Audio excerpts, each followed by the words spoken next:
Basically, what I was trying to say was the grades depend on which bones are present, the presence and absence of CMC joint, and the functional muscles that are present or absent. So I will take you through the grades. Grade 1 is essentially normal function, but is smaller in most respects, very slightly smaller. Grade 2 has a narrow first web. Some thinner muscles may be absent, but the MP joint is stable, the articulation is good, tissues look a little hypoplastic. Grade 3 additionally may have absence of extrinsic muscles like FPL. It is skeletally more severe and is divided into 3A, which has a stable CMC, and a 3B, which has an unstable CMC. Grade 4 is pouce flottante, which is French for floating thumb, and grade 5 is aplasia. I will show you examples. So this is the grade 1 of radial club hand as well as thumb hypoplasia. If you see the X-ray of this child, the radial club hand is bilaterally grade 1, but the thumb hypoplasia on this side is grade 1, this side is 3B. As you can see, this side the metacarpal is virtually absent, very little is present. Please ignore the polydactyly. This is an example of grade 2 with a club hand grade 4. So the difference between grade 1 and 2 is, as you can see, the metacarpal base here is relatively hypoplastic compared to the grade 1. However, there is a stable CMC joint. This is a 3A. It tapers down further, but if you palpate this hand and move it, you still feel a CMC joint.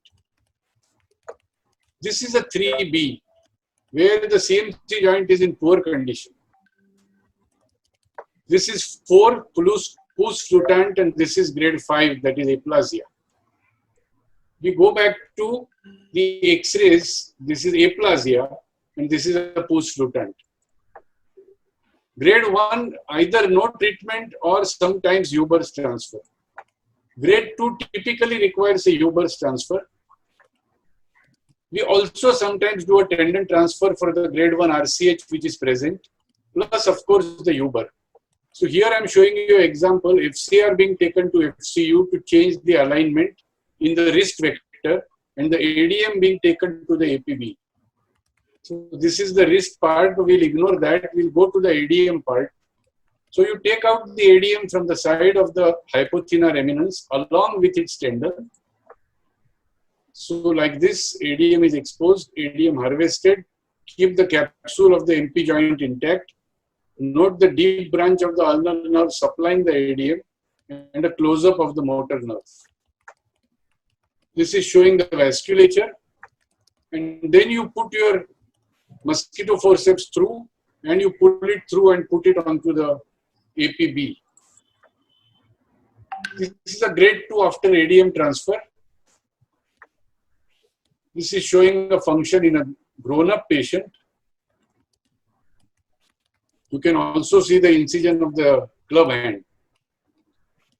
This child had grade 2 on one side and grade 3A on the other side. So there we did Huber plus ADM. Both sides the child is able to use the thumb in opposition. This is long-term view. You can see the ADM also fills the thenar eminence.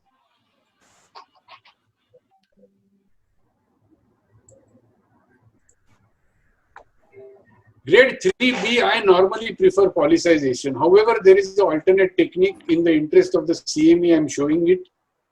That is to bolster the metacarpal with a free phalanx to recreate the CMC with multiple tendon transfers. So the steps in brief, this is the child with a 3B kind of metacarpal. That's the incision. You approach the base of the metacarpal and freshen it. Then you take the free phalanx from the second toe and you are fitting it here. Put a K-wire to fix it. And you do your transfers. This is a 5-year follow-up. You can see the base of the joint which has got created and which has remained intact. And this is the clinical picture. Clinical picture showing opposition. And the second toe showing very slight shortening compared to the opposite side. This is a free phalanx transfer done for a brachydactylous kind of thumb. But typically 3B, 4 and 5, I would recommend a polycization. These are the last 3 steps of a polycization. Notice the rotation I'm doing here, the pronation of the thumb to get a pulp to pulp pinch. What happens later? Does it function? Yes, it does. This is the first web function of a polycization. This is the 3-year post-op pinch function showing the thumb holding candy. Another close-up of fine pinch. This is a 7-year follow-up on a child. You can notice how the first dorsal introosseous and the other intrinsics we transfer start looking like a thenar eminence. Same patient, longer duration. Same patient, 15-year follow-up. So to reiterate, these are the grades. Grade 1, no treatment, typically sometimes Hubers. Grade 2, Hubers. Grade 3, 3A, we can do Hubers plus an additional tendon. 3B, I personally prefer polycization. And 4 and 5 are polycization. Thank you very much for your attention. Thank you, sir, for your excellent talk.